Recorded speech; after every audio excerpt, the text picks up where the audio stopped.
नमस्कार विद्यार्थी मित्रांनो, welcome back to my channel. मी उर्मिला आणि आज आपण जो निबंध पाहणार आहोत त्या निबंधाचे नाव आहे मराठी भाषेची सद्यस्थिती. त्यामुळे हा व्हिडिओ पूर्ण जरूर पहा आणि अशाच प्रकारच्या नवनवीन व्हिडिओसाठी आपल्या या चॅनलला नक्की सबस्क्राईब करा. चला तर मग व्हिडिओला सुरुवात करूया. आपली भाषा ही फक्त आपले संवादाचे साधन नसते, तर तो आपला बाणा असतो, आपला ध्यास असतो, आपला श्वास असतो. अगदी त्याचप्रमाणे मराठी भाषा ही आपली संस्कृती आहे. म्हणून तर आपण म्हणतो, मराठी भाषेचा अलौकिक बाणा गर्वाने आपणास मराठी म्हणा. पण हे फक्त 27 फेब्रुवारीला असणारा मराठी राजभाषा दिन यापुरतेच मर्यादित राहू न देता आपणच आपल्या भाषेचा अभिमान बाळगत त्याचा प्रसार केला पाहिजे. आज 21व्या शतकात संपूर्ण जग तंत्रज्ञानाने जवळ आले आहे.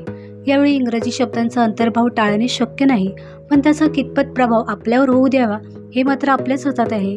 मराठी भाषेवरील प्रेम व्यक्त करण्यासाठी आपण अनेकदा इंग्रजी भाषेला नावे ठेवतो व नाक मुरडतो.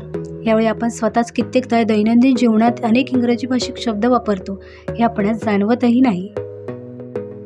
आपण दारावरची आपल्या नावाची पाटीसुद्धा मराठीमध्ये न लिहिता इंग्रजीतून लिहितो. किती टक्के मराठी माणसे आपली सही मराठीत करतात, यावर आपण विचार करण्यासारखी गोष्ट आहे. 4 वाक्येसुद्धा इंग्रजीमध्ये बोलू न शकणारी कितीतरी लोक आपली सही इंग्रजीमध्ये करतात, ही वस्तुस्थिती आहे. पोस्टापासून रेल्वे आरक्षणापर्यंतचे अर्ज इंग्रजीमध्येच भरले जातात. तसे पाहिल्यास आपल्यास भरावयास मिळणारा अर्ज मराठी व इंग्रजी अशा दोन्ही भाषांमध्ये उपलब्ध असतो, परंतु आपण इंग्रजीमध्ये अर्ज लिहिण्यास प्राधान्य देतो.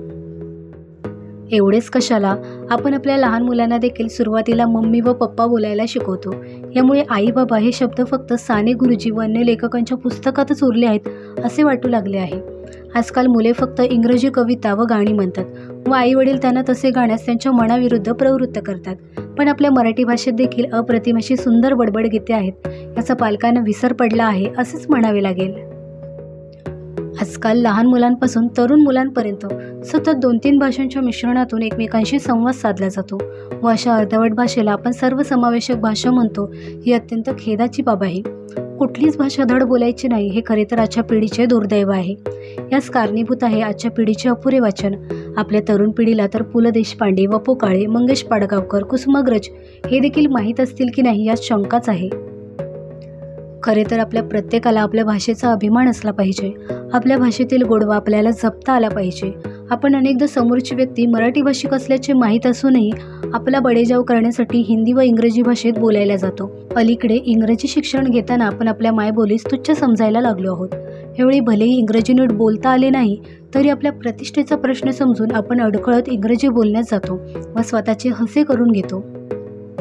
यावेळी आपली इंग्रजी भाषेविषयीची आसक्ती दाखवण्यासाठी आपण मुळात आपल्या मातृभाषेविषयी लाज बाळगण्यात काहीच अर्थ नाही. एखादी अमराठी व्यक्ती व्यासपीठावरून 1-2 वाक्य का होईना मराठीमध्ये बोलते तेव्हा आपण किती आनंदी होतो. पण जेव्हा अशी संधी आपणास मिळते तेव्हा मात्र आपण आपल्या संवादाची सुरुवात इंग्रजीमध्ये करतो. यावेळी आपण किती प्रगत आहोत हे आपणास सर्वांना दाखवायचे असते. पण खरेच आपली प्रगती ही आपल्या भाषेवरून ठरते का? साधारणपणे 11व्या शतकापासून प्रथम नाथ, नंतर दत्त व त्यापाठोपाठ महानुभाव संप्रदायाने मराठी भाषेतून धर्मज्ञान देण्यास सुरुवात केली. यानंतर 13व्या शतकापासून संत ज्ञानेश्वर माऊली, संत नामदेव व यासारख्या अनेक संतांनी आपल्या कीर्तन, भजन, भारुडातून मराठी भाषेचा लौकिक वाढवला. त्याचप्रमाणे 17व्या शतकात श्री छत्रपती शिवाजी महाराजांनी मराठी भाषा व संस्कृती टिकवून ठेवण्यासाठी हिंदवी स्वराज्याची स्थापना केली व आपल्या मायबोलीचा गौरव केला.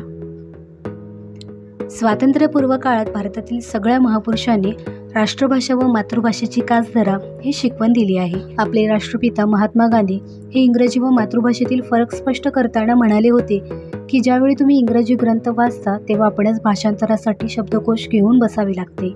यावेळी कठीण शब्दांचा अर्थ शोधण्यात आपला जो वेळ जातो तेवढ्या वेळात आपण आपल्या मातृभाषेतील 2 ग्रंथ वाचू शकतो. डॉक्टर बाबासाहेब आंबेडकर यांनी आपल्या मराठी भाषा प्रसारासाठी बहिष्कृत भारत व मूकनायक ही नियतकालिके सुरू करून मराठीची सेवा केली. त्याचबरोबरीने आपल्या मराठी भाषेला अभिजात दर्जा प्राप्त करून देण्यासाठी अनेक महापुरुषांनी, मराठी साहित्यिकांनी, संतांनी, आपल्या मराठी अस्मितेसाठी लढणाऱ्या कित्येक नाट्य क्षेत्रातील कलाकारांनी आपल्या भाषा संस्कृतीचे रक्षण केले आहे.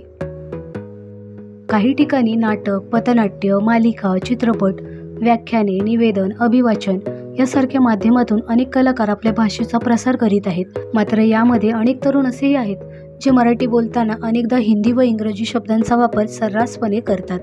आजकाल तर अनेकदा शब्दांपेक्षा हालचाली अथवा हावभावातून संवाद साधला जातो. हे किती दुर्दैवी आहे. यामुळे सध्याची मराठी भाषेची परिस्थिती अत्यंत बिकट होत चालली आहे असे म्हणायची वेळ आली आहे. यासाठी मराठी भाषिक असणाऱ्या व आपल्या मायबोलीवर मनापासून प्रेम करणाऱ्या प्रत्येक व्यक्तीने आपल्या मराठी भाषेच्या रक्षणाची जबाबदारी स्वीकारली पाहिजे. जसं आपण इंग्रजी या ज्ञानभाषेचा आदर करतो तेवढाच सन्मान आपण आपल्या मराठी राजभाषेचा केला पाहिजे. कारण आपल्या भाषे इतकी गोडी इतर कशातच नाही. म्हणून तर आपण स्वप्न पण आपल्या भाषेतच पाहतो व ती स्वप्न पूर्ण झाल्याचा आनंद देखील आपल्या बोलीभाषेतूनच व्यक्त करतो. म्हणून तर म्हटले आहे की माझ्या मराठीची बोलू कौतुके, परी अमृताहुनी पैजा जिंके. व्हिडिओ आवडला असेल तर लाईक, कॉमेंट, शेअर आणि सबस्क्राईब करा.